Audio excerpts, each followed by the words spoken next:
Spain के अंदालूसिया के हरे भरे मैदानों में, खुले आकाश के नीचे और ढलती सांझ के साय में एक युवा चरवाहा सैंटियागो अपनी भेड़ों के झुंड के साथ एक टूटे फूटे पुराने गिरजाघर पहुंचा। उस गिरजाघर की छत कब की ढह चुकी थी और वेदी की जगह अब एक विशाल गूलर का वृक्ष उग आया था। उसने अपनी किताब को तकिया बनाया और जमीन पर लेट गया। उसके वफादार भेड़ें उसके आसपास जमा हो गईं। यह कोई पहली रात नहीं थी इन खंडहरों के बीच।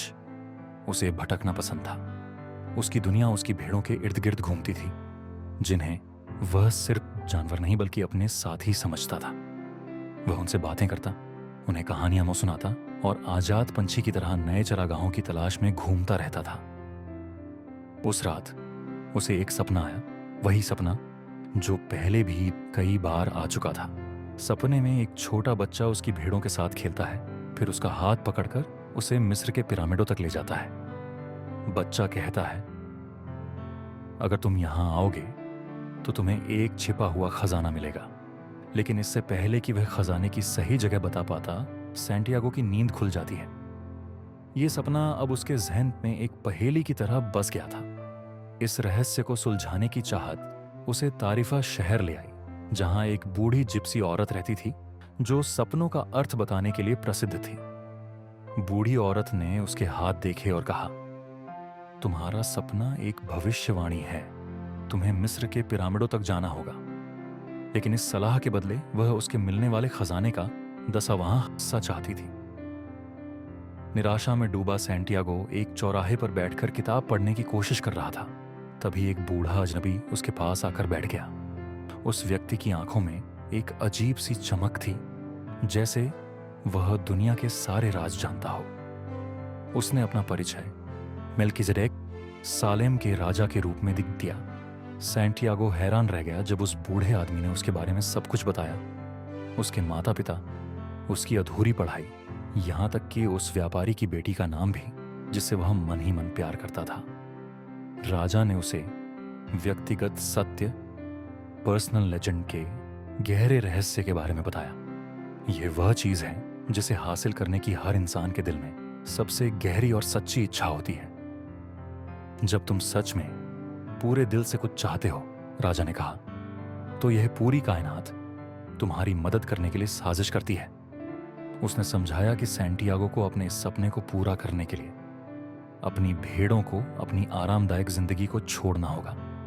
राजा ने उससे भेड़ों के 10वें हिस्से की मांग की और बदले में उसे 2 चमत्कारी पत्थर दिए, एक काला और एक सफेद। उनके नाम थे यूरिम और थुमिम, जो मुश्किल समय में हाँ या नहीं में जवाब देकर सही रास्ता दिखा सकते थे। राजा की बातों से प्रेरित होकर सैंटियागो ने एक बड़ा फैसला किया। उसने अपनी सारी भेड़ें बेच दीं और जहाज पकड़कर अफ्रीका के तांजीर शहर पहुंच गया। लेकिन यह नई दुनिया उसकी कल्पना से बिल्कुल अलग थी। यहाँ की हवा, लोग और भाषा, सब कुछ उसके लिए अजनबी था। उसे एक स्थानीय युवक मिला जो स्पेनिश बोलता था। उसे राहत मिली। लेकिन इससे पहले कि वह कुछ समझ पाता, वह युवक जो उसका मित्र और गाइड होने का नाटक कर रहा था, उसका सारा पैसा लेकर भीड़ भरे बाजार में गायब हो गया। अब सैंटियागो पूरी तरह अकेला और कंगाल था। वह एक सुनसान चौराहे पर बैठकर फूट फूट कर रोया। उसके पास अब कुछ नहीं बचा था सिवाय अपनी पुरानी जैकेट, एक किताब और राजा के दिए उन 2 पत्थरों के। जब उसने उन पत्थरों को अपनी हथेली में महसूस किया तो उसे राजा के शब्द याद आए। उसने तय किया कि वह खुद को एक बेचारा पीड़ित नहीं बल्कि एक साहसी यात्री समझेगा जो अपने खजाने की खोज पर निकला है। पेट भरने के लिए सैंटियागो को एक धूल भरी क्रिस्टल की दुकान पर सफाई का काम मिला। दुकान का मालिक एक बूढ़ा, थोड़ा चिड़चिड़ा लेकिन दिल का अच्छा इंसान था। उसकी दुकान सालों से घाटे में चल रही थी। वह मक्का जाने का सपना देखता था, लेकिन डरता था कि अगर यह सपना पूरा हो गया तो उसके पास जीने का कोई और मकसद नहीं बचेगा। सैंटियागो ने अपनी मेहनत, लगन और नए विचारों से उस दुकान की तकदीर बदल दी। उसने दुकान के बाहर क्रिस्टल का एक सुंदर डिस्प्ले केस बनवाया और लोगों को क्रिस्टल के खूबसूरत गिलासों में चाय बेचना शुरू किया। देखते ही देखते दुकान का कारोबार चमक उठा। 11 महीनों की कड़ी मेहनत के बाद सैंटियागो ने इतने पैसे कमा लिए थे कि वह पहले से दोगुनी भेड़ें खरीदकर शान से स्पेन लौट सकता था। लेकिन अब वह एक चौराहे पर खड़ा था। एक रास्ता उसे वापस अपनी जानी पहचानी जिंदगी की ओर ले जाता था और दूसरा रास्ता उसे रेगिस्तान के उस पार अपने अनजान सपने की ओर बुला रहा था। उसे राजा के शब्द याद आए, हमेशा ये जानो कि तुम क्या चाहते हो। वह समझ गया कि उसका असली सपना भेड़ें चराना नहीं बल्कि पिरामिडों के रहस्य को जानना है। उसने एक बार फिर साहस दिखाया और रेगिस्तान पार करने की तैयारी की। सैंटियागो एक विशाल कारवां में शामिल हो गया जो सहारा रेगिस्तान को पार करके मिस्र की ओर जा रहा था। यहीं उसकी मुलाकात एक अंग्रेज से हुई। वह अंग्रेज अपनी किताबों की दुनिया में खोया रहता था और एक महान अल्केमिस्ट की तलाश में था जो उसे सोना बनाने का रहस्य सिखा सके। सैंटियागो और अंग्रेज दोनों ही अपने अपने खजानों की खोज में थे, लेकिन उनके रास्ते बिल्कुल अलग थे। अंग्रेज का मानना था कि ज्ञान केवल किताबों में है, जबकि सैंटियागो ने यह सीख लिया था कि असली ज्ञान दुनिया को अनुभव करने, उसके संकेतों को पढ़ने और अपने दिल की सुनने में है। रेगिस्तान की लंबी और खामोश यात्रा के दौरान सैंटियागो ने रेगिस्तान की भाषा सीखी। उसने सीखा कि कैसे हवा, रेत के टीले और सितारे आपस में बातें करते हैं। उसने कारवां के एक ऊंट चलाने वाले से दोस्ती की, जिसने उसे सिखाया कि वर्तमान में जीना ही सबसे बड़ी खुशी है। उसने कहा, जब मैं खाता हूं तो सिर्फ खाने के बारे में सोचता हूं, जब मैं चलता हूं तो सिर्फ चलता हूं। अगर मुझे लड़ना पड़े तो किसी भी दिन मरना उतना ही अच्छा होगा जितना कोई और दिन, क्योंकि मैं न तो अपने अतीत में जीता हूं न ही अपने भविष्य में। मैं सिर्फ अपने आज में दिलचस्पी रखता हूं। रेगिस्तान में कबीलों के बीच युद्ध छिड़ जाने के कारण कारवां को अल्फेउम नाम के एक विशाल मरुद्यान में अनिश्चित काल के लिए रुकना पड़ा। यह हजारों खजूर के पेड़ों और सैकड़ों कुओं वाला एक हरा भरा शहर था जो युद्ध के बीच एक शांति का द्वीप था। यहीं पर एक कुएं के पास सैंटियागो की नजर फातिमा पर पड़ी। उसे देखते ही सैंटियागो को लगा जैसे समय रुक गया हो और दुनिया की आत्मा उसके भीतर उतर आई हो। उसे पहली बार सच्चा प्रेम महसूस हुआ। फातिमा, रेगिस्तान की एक सच्ची बेटी, भी उसके दिल की बात समझ गई, लेकिन फातिमा ने उसे उसके सपने से नहीं रोका। उसने कहा, प्रेम कभी किसी इंसान को उसके व्यक्तिगत सत्य को पाने से नहीं रोकता। अगर ऐसा होता है तो वह सच्चा प्रेम नहीं है। उसने सैंटियागो को अपने सपने को पूरा करने के लिए प्रोत्साहित किया और वादा किया कि वह उसका इंतजार करेगी। एक दिन सैंटियागो को आसमान में उड़ते बाजुओं में एक भयानक संकेत दिखाई दिया। एक सेना मरुद्यान पर हमला करने वाली थी। उसने हिम्मत करके कबीले के सरदारों को चेतावनी दी। जब सच में हमला हुआ तो मरुद्यान के लोग तैयार थे और उन्होंने दुश्मनों को हरा दिया। इस घटना के बाद सैंटियागो के सामने एक रहस्यमयी घुड़सवार प्रकट हुआ। काले वस्त्र, तीखी नजरें, कम बोलने वाला, लेकिन हर शब्द तीर की तरह सीधा। मैं अल्केमिस्ट हूं, उसने कहा। वह वही अल्केमिस्ट था जिसे अंग्रेज ढूंढ रहा था। अल्केमिस्ट ने सैंटियागो की हिम्मत को परखा और उसे अपने व्यक्तिगत सत्य की अंतिम यात्रा पर ले जाने का फैसला किया। तुम्हारा दिल जहां है वहीं तुम्हारा खजाना भी होगा, अल्केमिस्ट ने कहा। तुम्हें अपने दिल की बात सुनना सीखना होगा। अल्केमिस्ट के साथ रेगिस्तान में आगे बढ़ते हुए उन्हें एक लड़ाकू कबीले ने बंदी बना लिया। बचने के लिए अल्केमिस्ट ने कबीले के सरदार से एक अविश्वसनीय दावा किया।